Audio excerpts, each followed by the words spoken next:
Mövlanə deyir ki, səsinin tonunu yox, sözlərini ucalt. Çünki bitkiləri göyərdən çaxan ildırım yox, yağan yağışdır. Bu bəzən işə yarayır, bəzən isə yox. Demosfeni yəqin ki, tanıyırsınız. Tanıyırsınız deyəndə ki, haqqında məlumatınız var. Bu dünyanın gəlmiş keçmiş ən yaxşı natiqlərindən biri olub, həm də ki, vəkil idi. Belə nəql olunur ki, bir gün bir nəfər yaxınlaşır Demosfenə, deyir ki, mənim işimi götür, çünki zərər çəkənəm. Bax, belə danışır. Dünən axşam kimsə mənim tövləmə girib, bütün qoyunlarımı götürüb aparır. Bunu məhkəmə çıxar. Demosfen deyir ki, yox, sən mənim müştərim ola bilməzsən. Adam əsəbləşir, nəyə görə? Deyir, çünki sən yalan danışırsan, sənin qoyunlarını uğramayıblar. Adam qışqırmağa başlayır, sən nə danışırsan?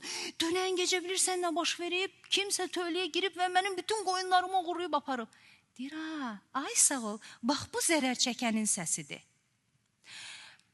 Bəzən biz ani olaraq əsəbləşirik. İlk ağlımıza gələn bağırmaq olur. Halbuki biz düşünmürük ki, bu zəifliyin göstəricisidir. Haqqında o çox kübar adamdır, möhtəşəm insandır, ağıllı fərddir, yaxşı adamdır, mədəni insandır filan dediyiniz ya da lider kimi gözünüzdə böyütdüyünüz adamların heç biri lüzumsuz yerə bağırmırlar. Onlar məsələləri çox təmkinlə həll edirlər və ya səssizliyə üstünlük verirlər. Biz adətən təlimlərdə İnsanlar utancaqlığı bu şineli nəhayət ki, üstlərindən atsınlar deyə müxtəlif üsullardan istifadə edirik. Bunlardan da biri hansısa bir məkanda, şəhərin mərkəzi hesab olunan məkanda durub boşluğa bağırmaqdır. Məsələn, ay Əli, Əli deyərək adam bağırır. Bunu 20 yanvar metro stansiyası, 3-ün dairəsi deyilən ərazi, avtovağzalda eləsəz, bəlkə də normal qarşılanar. Amma Nizami küçəsində, yəni Targov adlanan yerdə sən belə bağırırsansa, insanlar istər-istəməz dönüb sənə baxacaqlar. Və orada bir utancaqlıq hissi yaşayacaqsan, rəzil oldum deyəcəksən.